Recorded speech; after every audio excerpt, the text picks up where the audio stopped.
merci Émile de me donner la parole. Donc, par rapport aux deux interventions, celle de Luc et celle de Jean-Pierre, je vais je vais prendre une autre perspective, on va dire pratiquement la perspective opposée, si tant est que l'opposition ait un sens, puisque je vais prendre la perspective d'un gestionnaire de réseau d'infrastructures d'énergie et d'une énergie qui n'est pas l'électricité dont on vient de parler jusque-là, mais qui est en fait l'énergie gaz. Quel que soit ce gaz, qu'il soit gaz biométhane ou qu'il soit hydrogène. Donc, la perspective, du coup, je vais vous parler aussi de mobilité lourde qu'on n'a pas encore abordée jusque-là. On a parlé de la mobilité légère, mais la mobilité lourde est aussi extrêmement importante, puisqu'on a bien vu pendant cette crise on avait beau être dans le digital, il était quand même extrêmement important de pouvoir commander, recevoir sa nourriture, ses objets par Amazon, par etc. Donc la question de la vraie économie, de l'économie du physique, elle continue à se poser fortement. Alors, concernant alors quel est le lien entre une infrastructure gaz et la mobilité lourde? En fait, sur ces dernières années est apparu donc, autour de la question de la qualité de l'air, de la qualité au niveau des territoires, l'importance de trouver des solutions à la décarbonation de cette mobilité lourde. Mobilité lourde, on parle donc des camions, on parle des bus, on parle des bennes à ordures, des autocars, etc. Donc c'est vraiment ça dont je parle. Donc est apparue la question de comment est-ce que pouvait se décarboner ce secteur-là, et dans une logique de court terme, puisqu'en fait on était dans des politiques d'aménagement des territoires, avec des politiques publiques qui ont besoin en fait d'un retour sur investissement, si j'ose dire, rapide des décisions qu'elles mettent en œuvre. Et est apparu finalement que la solution de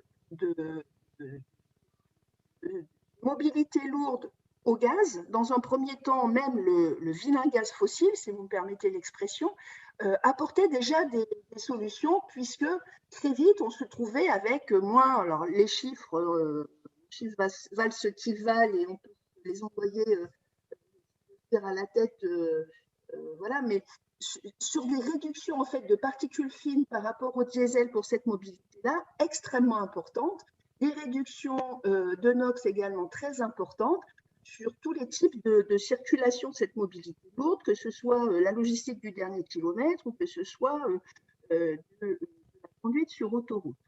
Donc petit à petit, s'est développée cette mobilité-là. Au départ, petit à petit, maintenant plus fortement. Par exemple, sur l'année 2019, en termes de camions, la hausse a été de 47%. Alors, vous me direz 47% sur pas beaucoup de véhicules, ça fait pas encore beaucoup. Mais on est aujourd'hui finalement sur cette mobilité-là à près de 25 000 véhicules en circulation là-dessus. Donc là, on n'est pas dans une rupture par rapport à tout ce qu'explique. On est sur du moteur technique, du moteur thermique, on est parfois sur du rétrofit, mais on est sur quelque chose qui permet d'avancer. On est sur des modes de conduite traditionnels aussi. On est en fait sur des véhicules qui ne transforment pas la logistique, l'organisation, on va dire, d'une entreprise. Si on prend par exemple la RATP, qui s'est engagée sur un très fort passage au gaz de ces bus, ce qui les a amenés en fait au passage au gaz, ça a été le fait qu'au fond, ils n'avaient pas grand-chose à changer dans leur organisation, dans leurs horaires de chargement, dans l'organisation de leur ligne. Donc c'était finalement une petite avancée par rapport, une petite avancée avec un gros impact sur cette santé publique, ces particules fines, finalement pas très compliquées. Donc finalement, aujourd'hui, on a une solution qui trouve son public autour de ce gaz. Si maintenant j'aborde la chose, si je reprends la chose du point de vue des territoires en abordant l'exemple du territoire breton. Quelle est la spécificité du territoire? J'espère qu'il n'y a pas de Bretons trop de bretons ce matin. Je ne suis pas bretonne, donc j'espère que j'en parlerai correctement.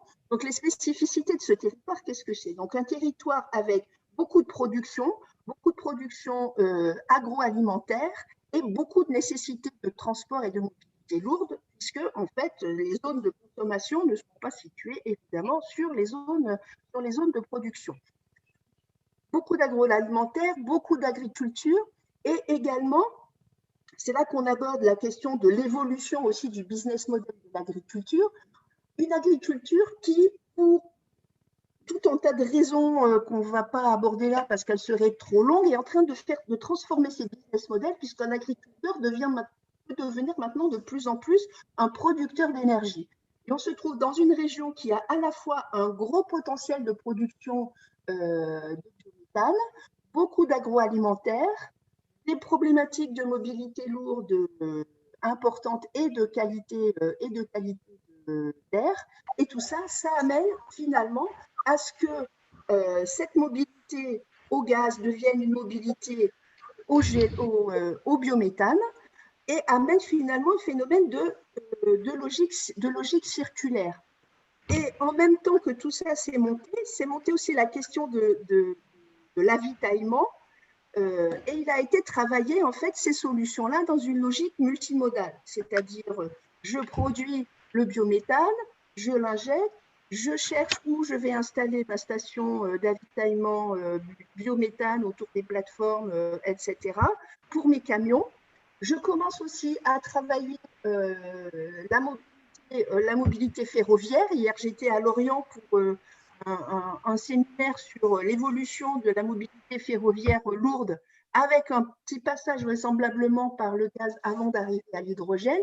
Donc là, on se trouve finalement avec un territoire qui est en train de réaménager sa manière de concevoir sa mobilité lourde autour d'un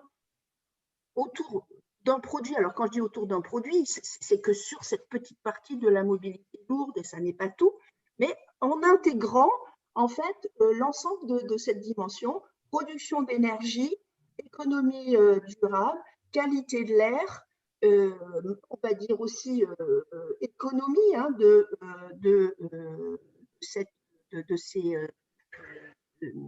compagnies de transport qui sont très, très, très délicates, en ajoutant après la question de, parce que la mobilité lourde, je ne l'ai pas encore abordée, c'est aussi la mobilité maritime.